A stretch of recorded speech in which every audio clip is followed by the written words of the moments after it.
Good morning everyone life in a frame ब्लगे तुम्हारे आबारो वेलकाम। देखो सकाल सकाल आमरा सबाई बेरिये पड़ेछि एखन समुद्रे जाबो।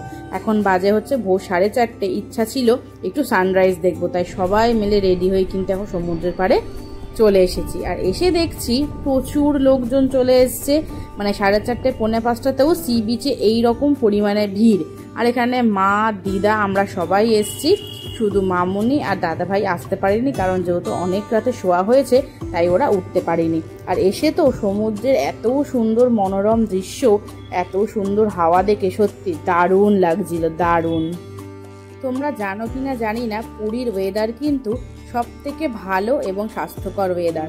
ডাক্তাররা কিন্তু চেঞ্জে যাওয়ার জন্য যখন বলে তখন কিন্তু পুরী, দেওঘর এরম জায়গায় কিন্তু যেতে বলে।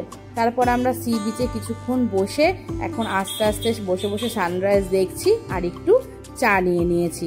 আর আমার এত ভালো লাগছিল এই ফিলিংসটা, চা খেতে খেতে সমুদ্র দেখা। আর তারপরে মা এখানে কতগুলো ব্যাগ কিনে নিচ্ছিল গিফট পারপাসে, কেননা সবাই জানে আমরা পুরী এসছি, একটু টুকটাক গিফট তো কিনতেই হয়। আর এখানে উট ঘোড়া সব বাচ্চারা চড়ছে, দেখো আমারও ইচ্ছা করছিল, কিন্তু ভাবছিলাম না বাবা যদি পড়ে টরে যায় সেই ভয়ে আমি আর উঠিনি।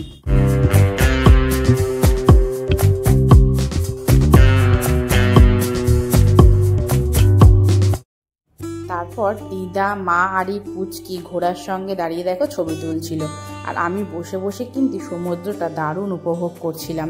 আর ততক্ষণে কিন্তু সূর্য উঠে গেছে একদম মাথার উপরে। তারপর আমরা সেখান থেকে চলে গেছি সোজা বাজারে, কারণ আমরা যেহেতু রান্না করে খাচ্ছি তাই কিন্তু আজকেও চলে এসেছি বাজারে। আর বাজারটা তো অনেক বড় বাজার, আমি কোনোদিনই পুরীতে এসে বাজারে আসিনি, আসলে পুরী আমি ফার্স্ট টাইম এসেছি। তার জন্য এখন সবাই মিলে আমরা দেখো একটু টুকটাক রান্নার জন্য বাজার করব। চাল পাওয়া যাবে গো, 500 গোবিন্দভোগ চাল দেবে আর 600 মুগ ডাল। আর আমাদের মতো কিন্তু পুরীর এখানেও দারুণ সতেজ শাক সবজি মাছ মাংস সব কিছুই কিন্তু এই বাজারে পাওয়া যায়। তাই এখান থেকে আমরা এখন একটু পটল বেগুন এগুলো একটু দেখে নিচ্ছি। পটল কত করে? 10 টাকা কেজি নিলে 45 টাকা, 55 টাকা, এই 40 টাকা, ঠিক আছে এটা দিদি সরকার।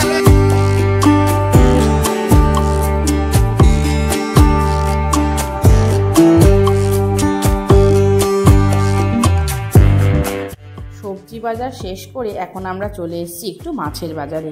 আর মাছের বাজারে এসে তো আমার মানে কি বলবো, যেদিকে তাকাচ্ছি সেখানে এত ভ্যারাইটি মাছ, আমার তো দারুণ লাগছিল। আর তোমরা তো জানোই মাছের বাজার বলো সবজির বাজার বলো, আমার ঘুরে ঘুরে বাজার করতে কিন্তু দারুণ লাগে। পমফ্লেট মাছ, ভেটকি মাছ, পাবদা মাছ, কি না সামুদ্রিক সব ধরনের মাছ কিন্তু এই বাজারে ছিল। তারপর আমরা মাছের বাজার থেকে বেরিয়ে এখন আলু লেবু ধনেপাতা কাঁচা লঙ্কা স্যালাডের জন্য শসা পেঁয়াজ এগুলোও কিন্তু এখন কিনে নেব। সাদা বেগুন নাও, সাদা বেগুন ভাজা ভালো লাগে। হ্যাঁ মিষ্টি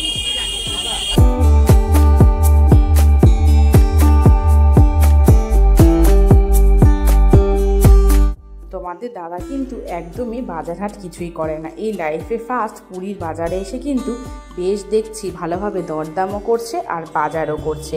তারপর সেখান থেকে আমরা এখন চলে এসেছি একটু পেটাই পরোটার দোকানে, সকালে ব্রেকফাস্টটা আমরা কিনে নিয়েই যাব, যেহেতু দুপুরে রান্না করতে হবে তাই ব্রেকফাস্টের ঝামেলাটা আমরা রান্নার মধ্যে রাখিনি, তাই ব্রেকফাস্টটা বাইরে থেকে কিনে নিয়েই আমরা ঘরে ঢুকবো। আর ব্রেকফাস্টে পরোটার সঙ্গে জিলিপি কিন্তু একদম দারুণ কম্বিনেশন। আর জানোই তো তোমাদের দাদা মিষ্টি খেতে কতটা ভালোবাসে, আর আমি খেয়ে দেখলাম জিলিপিটাও কিন্তু দুর্দান্ত ছিল। তারপর ওখান থেকে সব কিছু নিয়ে এখন বাড়িতে চলে এসেছি। সবাইকে এই যে তোমাদের দাদা আর দাদার বন্ধু সবাইকে বেড়ে বেড়ে দিচ্ছে, আর আমরা কিন্তু খাওয়া দাওয়া করে এখন রান্নার কাজে লেগে পড়েছি। আর এটা কিন্তু আলাদাই একটা আনন্দ, সবাই মিলে একটা ঘরে বসে গল্প করতে করতে রান্নার কাজ করা। আর আমার মাকে দেখো এত কাজ করেছে, সেই বেচারি শুয়েই পড়েছে, তাই মাকে আর ডাকিনি, তাই আমরা একটু হাতে হাতে কাজ করে দিচ্ছিলাম। দিদাও কিন্তু এখানে বসে নেই, সমান তালে সব রকম সবজি কিন্তু কেটে দিচ্ছে। আর আজকে হবে আমাদের মেনুতে খিচুড়ি। এ দেখো বলতে বলতে পাতে কিন্তু খিচুড়ি পড়ে গেছে, আর দিদা কিন্তু পাঁপড় ভাজা নিয়ে চলে এসছে। খিচুড়ি পাঁপড় ভাজা বেগুন ভাজা আর পটল ভাজা এটাই ছিল আমাদের মেনু। যেহেতু আমরা পুজো দেবো আজকে, তাই আমরা চেষ্টা করেছি একটু নিরামিষ খাবার খাওয়ার জন্য। পুরো সেজে গুজে রেডি হয়ে গেছে, এই যে মন্দিরের উদ্দেশ্যে বেরোবো। বাইরে সবাই রেডি হয়ে গেছে আর এখনই আমরা পুজো দিতে যাব। আর এই যে হচ্ছে আজকে আমাদের আউটফিট, একটা চুড়িদার পরেছি আর এইটুকু মিনিমাম সেজেছি। তো চলো বেরোনো যাক, বেরিয়ে আগে মন্দিরে যাই। মন্দিরে গিয়ে তোমাদেরকে একটু জগন্নাথ দেবের দর্শন করাবো আর আমরাও পুজো দেবো। চলো আগে বেরোই, বেরিয়ে ব্লগটা কন্টিনিউ করছি। আমরা এসেই দেখছি মন্দিরে ধ্বজা পরিবর্তন করা হচ্ছে। খুবই ভালো সময় আমরা চলে এসেছি। দাঁড়িয়ে দাঁড়িয়ে অনেকক্ষণ তো ধ্বজা পরিবর্তনটা দেখছিলাম। আর তোমরা তো জানোই পুরীর মন্দিরে কিন্তু এই ধ্বজাটা প্রত্যেক দিনই একটা নির্দিষ্ট সময় চেঞ্জ করা হয়। এত ওপরে দেখেছো যেই পুরোহিত ধ্বজাটা চেঞ্জ করছে সে কিন্তু এত ওপরে খুবই ভালোভাবে এবং রিস্ক নিয়ে কিন্তু সে ধ্বজাটা চেঞ্জ করছে। সবই কিন্তু জগন্নাথের কৃপা। আমাদের জগন্নাথ বা জগতের নাথ চান বলেই কিন্তু এই জগৎটা চলছে এবং সব কিছু ঠিকভাবে হচ্ছে। সন্ধ্যাবেলা কিন্তু এই মন্দিরের সৌন্দর্যটা আরও দ্বিগুণ হয়ে গেছে। কত মানুষ এখানে আসছে জগন্নাথের পায়ের তলায়।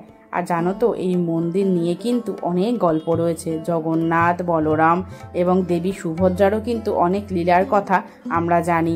আর এই জগন্নাথ মন্দিরে কিন্তু অনেক অলৌকিক ঘটনাও আমরা সেগুলো জানি গল্পের মাধ্যমে। যেহেতু এখন নিয়ম করে দিয়েছে মন্দিরের ভেতরে কোনো রকম মোবাইল বা গ্যাজেট নিয়ে যাওয়া যাবে না, তাই জগন্নাথ প্রভুর দর্শন আমি করাতে পারলাম না। বাইরে যেটুকু সম্ভব আমি ভিডিওর মাধ্যমে তুলে ধরলাম। আমরা তো পুজো করে এখন ঘরে চলে এসেছি, একটু চা বিস্কুট এগুলো খাওয়া হচ্ছে। আর আমাদের আজকে ব্লগে এবং সকাল থেকে রাত অবধি আমরা কি করেছি তার কিছু ছবি আমি দিয়ে দিলাম। অবশ্যই জানিও পুরো ব্লগটা আজকে কীরকম লাগলো। যদি ভালো লেগে থাকে অবশ্যই কমেন্টে লিখো জয় জগন্নাথ। নেক্সট ব্লগ কিন্তু খুব তাড়াতাড়ি আসছে। অবশ্যই পুরীর ব্লগ দেখার জন্য কিন্তু চ্যানেলটা সাবস্ক্রাইব করে পাশে থেকো। তাহলে চলো টাটা।